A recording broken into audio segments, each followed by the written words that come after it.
అస్సలకి వీళ్ళకి ట్రీట్మెంట్ వరకు వెళ్ళకూడదు అని అంటే ఏ పర్సన్స్కి వెళ్ళకూడదు అంటారు? సో అట్లా అబ్సల్యూట్ కాంట్రా ఇండికేషన్స్ ఏం లేవు. యూజువల్గా హెయిర్ ట్రాన్స్ప్లాంట్ డోనర్ సరిగ్గా లేకపోతే చేయలేం. ఇప్పుడు ఒక పేషెంట్కి ఫుల్ బాల్డ్ అయిపోయి ఒక్క చిన్న స్ట్రిప్ ఉంటే ఆ ఒక్క స్ట్రిప్లోంచి మనం డోనర్ అంటే యాడిక్వేట్ హెయిర్ ఫాలికల్స్ ఎక్స్ట్రాక్ట్ చేయలేం కాబట్టి అలాంటి వాళ్ళకి మనం చేయలేమని చెప్తాం. వాళ్ళకు కూడా కొన్ని ఆప్షన్స్ ఉన్నాయి. బియర్డ్ నుంచి తీస్తాం, చెస్ట్ నుంచి చూస్తాం.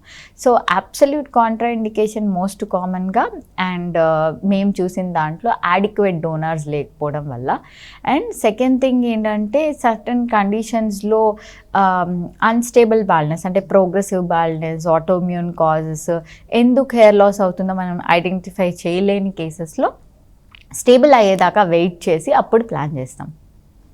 ఇంకొకటి, ఇప్పుడు మనం చిన్న పిల్లల నుంచి కానీ పెద్దవాళ్ళ వరకు కానీ న్యాచురల్గా హెయిర్ పెరిగితే బాగుంటుంది అని ఇంట్లో చాలా చేస్తూ ఉంటాం. మందారం ఆకు అని అవని ఇవని వాడుతూ ఉంటాము. దానివల్ల యూజ్ ఉంటుందంటారా? సో నార్మల్గా మనం నేచురల్ రెమెడీస్ని ఎప్పుడు నో అనకూడదు. యాన్సెస్ట్రల్గా చాలా నేచురల్ రెమెడీస్ వాడుతూ ఉన్నారు, అదే కంటిన్యూ చేయాలి. బికాస్ దాని గురించి నాకు మా బుక్స్లో కానీ స్టడీస్లో కానీ ఏమి ఇవ్వకపోయినా కూడా మనకి చాలా ఫెమిలియర్గా ఫ్యామిలీస్లో ఎప్పుడో మన మదర్స్ వాళ్ళ గ్రాండ్ మదర్స్ చెప్తూ ఉంటారు కొన్ని చిట్కాలు అని. అవన్నీ ఎప్పుడైనా ఫాలో అవ్వచ్చు, దానివల్ల నష్టం ఏం లేదు.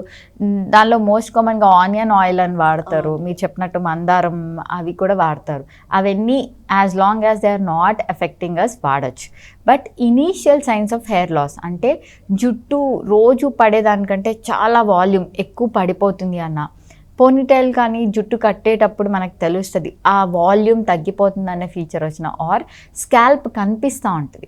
అంటే మన స్కాల్ప్ నార్మల్ జుట్టులోంచి కనిపించదు కాబట్టి ఆ ప్యాచెస్ కనిపిస్తూ ఉంటుంది. ఇట్లాంటివి ఉన్నప్పుడు as early as possible initial signs కనిపించినప్పుడే వెళ్తే మనకి ఈజీగా దాన్ని ప్రొటెక్ట్ చేసుకోవచ్చు ఉన్న హెయిర్ని.